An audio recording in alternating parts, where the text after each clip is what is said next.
It's 3:30 in the morning. Jeff has long since gone to bed, but we did manage to get at least one string working with the original idea of having an anchored string and doing all this stuff. But as I got all 6 strings going and I tried to tune it, I found it to be a complete pain in the ass. The wing nuts were very annoying to use, if not almost impossible to use. And then I tried replacing them with just regular nuts and trying to use a spanner or wrench to get those to go, and that was also a pain in the ass. And then I had an epiphany, or I had a brainwave, as I often do at when faced with desperate things. And that was, why have the anchors, firstly, the anchors were pulling themselves out. The T-nuts were just basically pulling themselves out, and I was not able to have a stable tune. Like, as I would add tension, the T-nut would kind of start rocking. The shaft of the anchor bolt would hit the hole that it was drilled into, and then it was basically digging into the wood and causing unstable tuning, or unstable, not even like tune. Like, I would add tension and think I was adding tension, and the string did not change pitch. So I had a brainwave. Why don't I just attach the strings right to the tuning rods? They're not really pegs anymore. They're just tuning rods. And I could do the tuning peg thing, or the locking tuner thing, and drill a hole through the thing, and I could do that. That would work. Or I can borrow an idea from bicycling, in that shifters, or derailleurs really, and brakes are all connected to the controls via cables, and the cables are connected to these devices via pinch bolts. Basically, the cable is sandwiched between something and the head of a bolt, and it's just basically held in there by friction, and it does really well under very adverse conditions. So surely that can work for a guitar too. So I decided, why don't I just put a pinch bolt idea at the end of each tuning rod, and fix the strings there, and then use the same idea that we had before, as to move the rods in and out to change the tension on the strings. And that has worked a lot better. Firstly, I don't have the string going all the way around the body to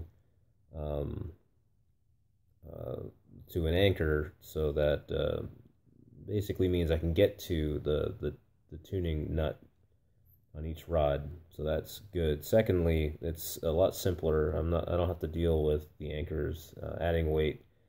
The tuning rods are still kind of floppy in their holes, and I might have to fix that later. But for now, this is a viable solution. It works. I can get stable tuning. I can actually play some basic tunes. And so, you like my fret markers? They're just pencil marks where the various frets should be. It's a headless guitar. Well, it's got a big piece of threaded rod sticking out, and I could cut that off, or I could just make that like an attachment point for a fake headstock if I wanted to do that. Down at the body, right now it's real basic. It still has all the floorboard shit on the bottom.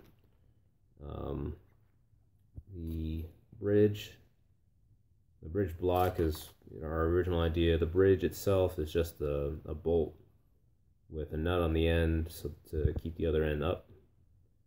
And it's just floating right now, so I can move it around for intonation and whatnot.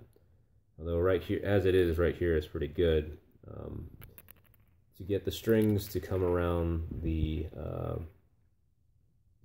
to the tuning rods without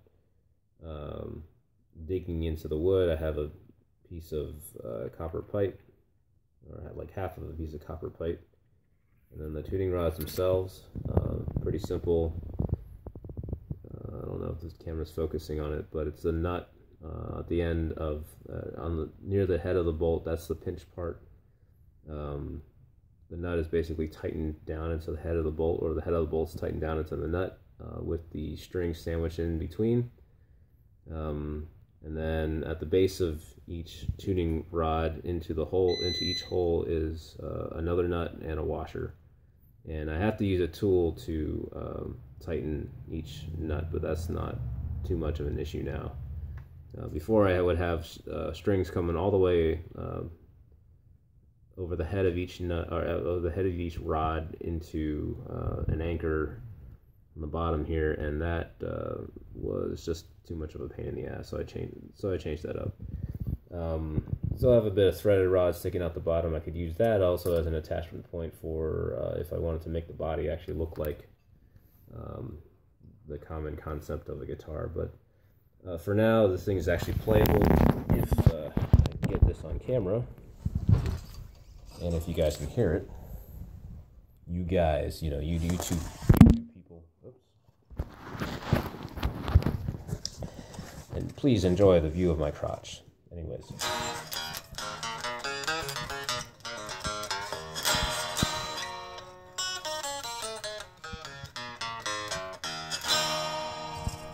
I don't know how well that comes up.